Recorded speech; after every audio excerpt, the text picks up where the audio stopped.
Assalamualaikum, selamat malam. Hari ini kami akan mempresentasikan tentang produk kami, yaitu Maklum atau martabak lumpia. Nah, hari ini kita akan menjelaskan tentang apa itu Maklum, dan sebelumnya izinkanlah kami memperkenalkan diri. Nama saya Nurmaini Kamalati, kemudian ada anggota saya yaitu Randy Ahmad Saifuddin, kemudian Nurul Latifah, dan Lindsay Putri.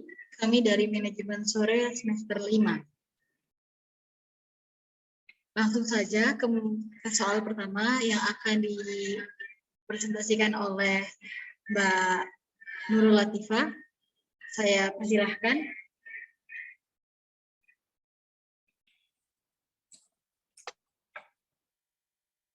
Perkenalkan, nama saya Nurul Latifah. Saya dari S1 Manajemen di MACE Malam. Saya akan menjelaskan apa itu Maklum dan alasan mengapa memilih Maklum. Apa itu Maklum? Kalian tentu tidak asing dengan makanan yang bernama martabak. Martabak biasanya identik isiannya dengan telur ditambah dengan daging sapi cincang dan daun bawang. Terus apa bedanya dengan Maklum? Maklum adalah kepanjangan dari martabak lumpia yang merupakan produk inovasi kreatif di bidang makanan yang bahan dasarnya terbuat dari kulit lumpia dan bihun yang memiliki berbagai macam topping dan variasi ukuran. Contoh toppingnya seperti sosis, bakso, wrap stick, ayam atau daging suwir, dan keju. Sedangkan ukuran Maklum ada 3 variasi, yaitu ukuran S dengan 1 telur, ukuran L dengan 2 telur, dan ukuran XL dengan 3 telur. Apa alasan kami memilih Maklum? Alasan kami memilih Maklum karena bahannya yang mudah didapat dan mudah dijangkau. Bahannya bisa kita cari di pasar tradisional maupun pasar modern yang dekat dari rumah kita.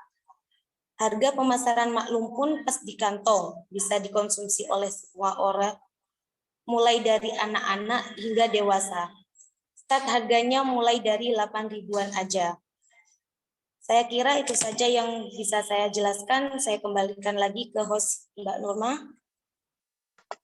Oke, terima kasih penjelasannya Mbak Nurul tentang apa itu Maklum. Kemudian soal kedua itu tentang value proposition dan customer profile yang akan dijelaskan oleh Mas Randy. Untuk Mas Randy, saya langsungkan saja ya Mas Randy. Silahkan.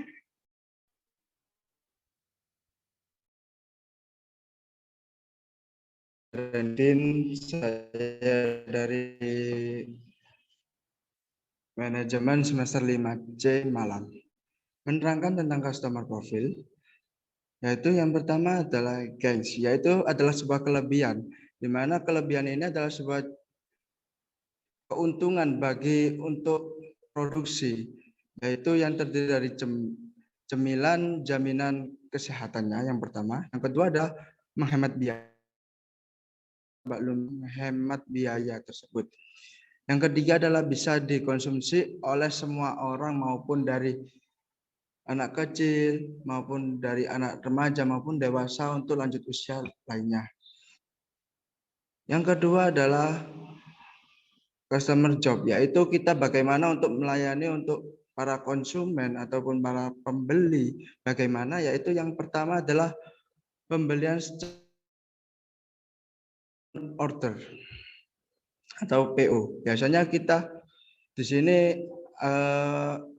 untuk mencari tengah-tengah ataupun biasanya dalam kutip yaitu COD. Yang kedua adalah produk Maklum. Yang ketiga adalah promosi di Instagram, WA, dan Facebook. Dan insya Allah habis ini membuat bagaimana cara bikin YouTube ini ya. Adalah points, yaitu kekurangan. Yang pertama adalah kekurangan ini seringkali dijumpai untuk para gorengan yang ada di pasar, yaitu seringkali yang bahwasanya itu lama kelamaan gorengan tersebut akan memudar maupun dari rasa dan teksturnya. Lanjut yaitu kanvas. Yang pertama yaitu adalah produk dan service. Yang pertama adalah mengganti lauk tanpa ribet. Dah, di sini yang pertama adalah mengganti lauk tanpa ribet. Tinggal hingga pesan, hubungi kami, langsung akan datang ke tujuan yang ditentukan. Yang kedua adalah memiliki kebutuhan gizi tubuh yang cukup, yang sangat dibutuhkan oleh para konsumen.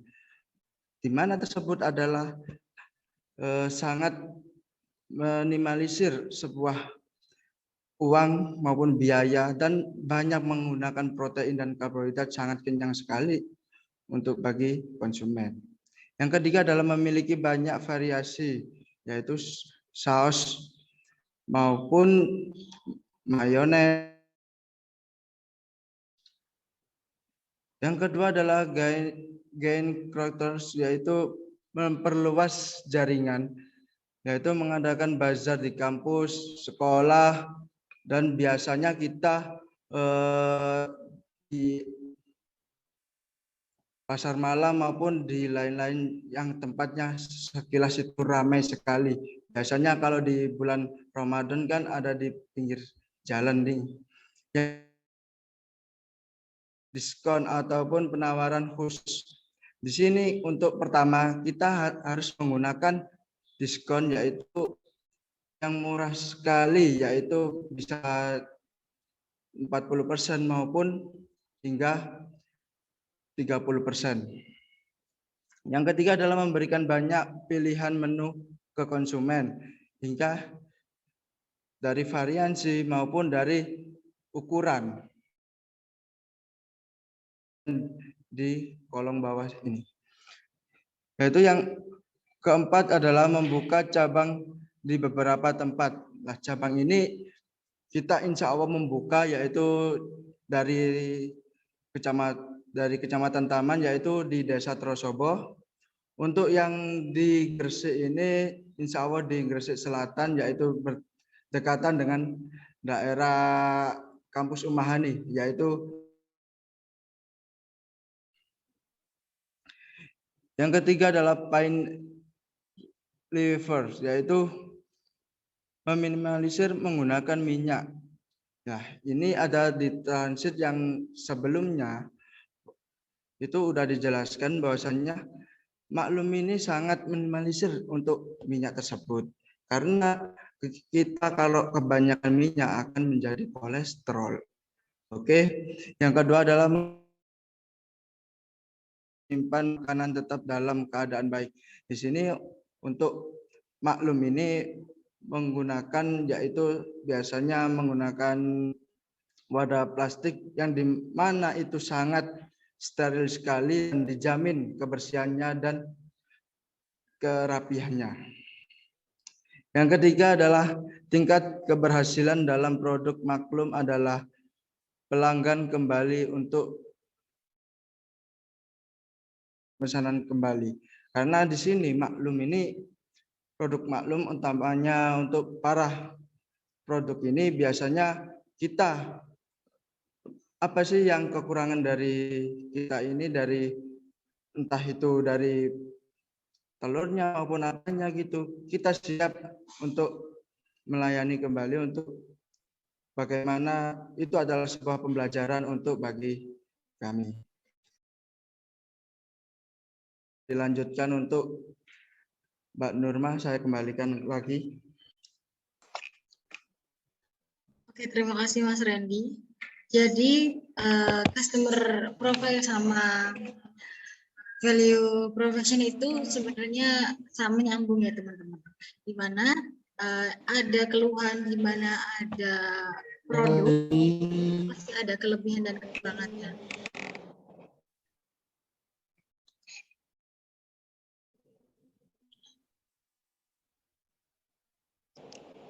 Nah,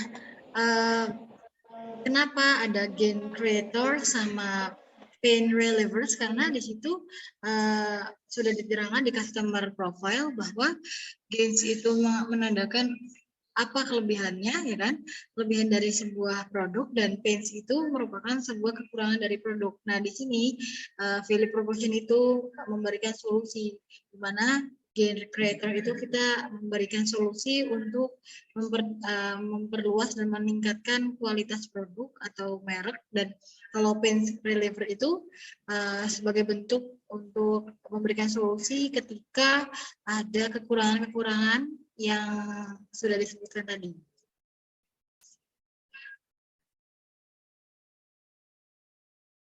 Selanjutnya, untuk soal nomor 3 yang akan dijelaskan oleh Mbak Lindsay tentang storytelling. Untuk Mbak Lindsay, saya langsungkan saja, silahkan.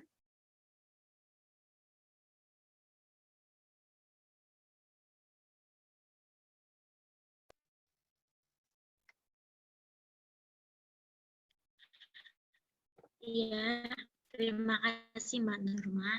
Saya Lindsay Putri dari kelas manajemen 5 Cimalan akan menerangkan tentang storytelling maklum atau martabatnya. Dan di zaman ini, digital ini, semua orang menggunakan media sosial. Nah, para pembisnis pun tak kalah sering memanfaatkan media sosial sebagai lampak penjualannya. Berjualan di media sosial pun sangat menguntungkan karena biaya promosinya yang murah sama jangkauan konsumennya luas. Di Instagram termasuk salah satu aplikasi media sosial yang terpopuler. Aplikasi ini memiliki fitur khas dalam berbagi foto atau video. Dengan pengguna yang semakin banyak, maka meraih jumlah pengikut pun banyak adalah impian. Berkarya di Instagram menjamah uang, tapi tanpa konsistensikan. Di sisi lain, bagi Ram lebih menguntungkan karena, dan di sini kita akan mempromosikan sebuah makanan yang boleh bermaklum aja, yakni martabak lumpia yang mempunyai atau mengandung karbohidrat, vitamin, dan protein yang terbuat dari sayuran. Oleh sebab itu, kami luncurkan produk ini karena di sisi lain juga banyak diminati oleh orang-orang buat nyemil sama buat teman mengerjakan tugas kuliah atau semacamnya. Tak hanya itu loh, maklum ini sangat ramah sekali di kantong. Start harga dari 8.000 itu sudah dapat varian yang berukuran kecil atau bisa dibilang es. Sampai 13.000 berukuran besar atau XL. Dan bisa nambah topping sesuai seleranya masing-masing. Martabak ini sangatlah gurih dan nikmat, apalagi ditambah varian saus yang bisa menggoyang lidah. Dan dijamin bakal lagi loh. Sudah ya, itu saja. Saya kembalikan kepada Mbak Nurma. Oke, terima kasih Mbak Lindsay atas penjelasannya tentang storytelling yang ada di Maklum. Nah, berarti storytelling itu menandakan bahwa sebuah produk itu harus diberitahu, harus dijelaskan untuk memberitahu bahwa sebuah produk itu ada. Jadinya, kenapa kita memilih Instagram? Karena Instagram itu sangat memungkinkan untuk sebuah usaha, terlebih makanan. Bukan hanya praktis, bukan hanya saja yang gampang ditemukan oleh orang-orang. Instagram juga merupakan media sosial yang banyak digunakan oleh semua kalangan, dari anak-anak hingga dewasa. Kemudian yang terakhir adalah soal tentang brand equity. Nah, saya akan menjelaskan sebelumnya. Nama saya Nurma Yunita Melati. Saya akan menjelaskan tentang apa itu brand equity, brand awareness, brand element, dan brand identity. Nah, sebelumnya sudah terlihat di sini ada penjelasannya sedikit. Brand equity merupakan nilai tambah yang diberikan produk atau jasa oleh perusahaan untuk konsumen. Nah, ada beberapa aspek dalam brand equity ini, yaitu brand awareness, brand element, dan brand identity. Nah, brand awareness tersebut itu adalah daya ingat konsumen terhadap merek, dan brand element, brand identity itu menjadi salah satu kesatuan di mana brand element dan brand identity itu sangat berpengaruh terhadap nama merek, kemudian logo, dan lain-lain. Nah, ini di sini ada 4 ya, brand awareness, brand equity, brand element, dan brand identity. Nah, brand equity itu sudah mencakup 3 tersebut, brand awareness, element, dan identity. Nah, apa sih brand awareness dari Maklum? Nah, brand awareness dari Maklum itu kenapa kita menyebutnya Maklum? Karena agar terus diingat, karena kalimat Maklum itu sudah hal lumrah sebagai kalimat biasa dalam kehidupan sehari-hari. Nah, makanya kita memberi singkatan martabak lumpia yaitu Maklum, karena itu mudah diingat, yaitu awareness agar konsumen mengerti dan mengingat selalu produk kami. Nah, kemudian brand element. Apa sih yang ada di Maklum itu? Maklum itu berbagai macam topping, kemudian ada macam-macam saus cocolan sebagai pendamping dari Maklum tersebut. Bahan dari isiannya pun berbeda dari martabak yang pada umumnya. Yang lain itu menggunakan kulit yang dibuat saat dibeli. Kalau kita itu menggunakan kulit lumpia, sedangkan isiannya itu kita ada ciri khas tersendiri yaitu bihun. Bihun di mana kita membuat sendiri dengan racikan sendiri. Itu yang membedakan dari produk-produk yang lainnya. Kemudian brand identity-nya. Kenapa sih kita ada logo, ada lingkaran hitam sebelum ada gambar Maklum? Karena itu menandakan bahwa semua kalangan dapat membeli, dapat merasakan apa itu Maklum, martabak lumpia. Nah, itu aja sih teman-teman yang bisa saya sampaikan. Barangkali ada teman-teman yang mau menambahkan, silahkan. Dan sebelumnya saya ucapkan terima kasih untuk teman-teman yang sudah hadir di sini untuk ikut presentasi tugas ujian akhir semester oleh Bapak Rizky Aditya. Terima kasih sebelumnya. Dan mungkin ada teman-teman ada yang mau menambahkan presentasi kita hari ini. Cukup ya teman-teman ya? Oke, sudah waktunya kita say goodbye. Terima kasih, semoga bermanfaat. Saya akhiri. Wassalamualaikum warahmatullahi wabarakatuh.